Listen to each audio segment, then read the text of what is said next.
Back in secondary school, I had this unexplained, almost obsessive drive to succeed. I couldn't fully articulate where it came from, but looking back now, I think I actually understand it. Two things that fueled me: the hunger that comes from not having achieved your dreams yet, and the mockery. People laughed at what I wanted, and somehow that made me want it more for some reason. What was the dream? To be a successful YouTuber. Yes, that honest cliche. And I know how that sounds, but I genuinely believed that I was going to be the 1%. The person who actually pulls it off despite everything working against them. And honestly, I actually have to give myself credit because I actually did try.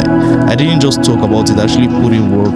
I grinded, I studied content like I am right now. I analyzed that work, I taught myself editing, audio production, storytelling, content strategy. I was actually building something actually real. I was so committed that I even took a gap year before university to work on other things that my father put me on, but also to work on my craft full time. No distractions, just me and my goal, and then it slowly fell apart. Although I did go from like 500 subscribers to 3,000 within a year, but it actually fell apart because brain fog kept in, ideas dried up. I started copying other creators instead of finding my own voice, and deep down I knew it wasn't authentic. And then came the worst shift of all. I stopped chasing passion and started chasing money, which is the worst thing you can do.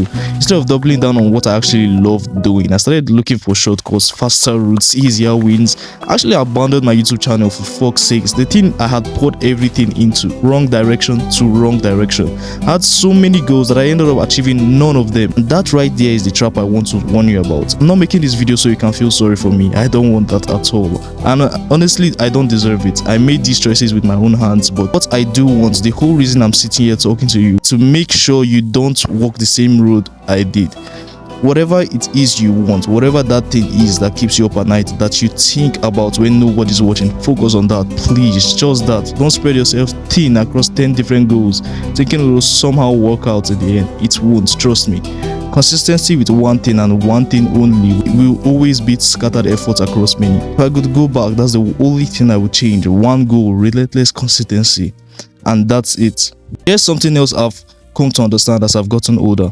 One of the biggest reasons I kept quitting was the moment something became difficult, the moment it became real sustained effort, I found a reason to walk away. I convinced myself it wasn't worth it, or that there was some better opportunity somewhere else. But the truth is, I was just scared of committing to something and still failing.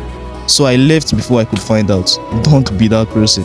And I need you to really hear this part, because I know you've heard it before, probably 100 times, and still it hasn't quite landed. Probably on TikTok, maybe another YouTube video just like this one, but you don't have as much time as you think. None of us do. We all walk around with this quiet assumption that there's still plenty of time, that we can still start tomorrow, that we'll get serious next month, next year, that the next thing wraps up, and then one day you look up and years have gone by and you're still in the exact same place, wondering how it happened. Trust me, it can't happen to you. The problem isn't that nobody told you. Someone probably did. You've watched it somewhere. The problem is that it didn't really sink in until it's already happened to you. I'm telling you now, don't wait for that moment. Don't let it take years of wrong turns for it to finally click. Start now, stay consistent. Pick one thing and see it through.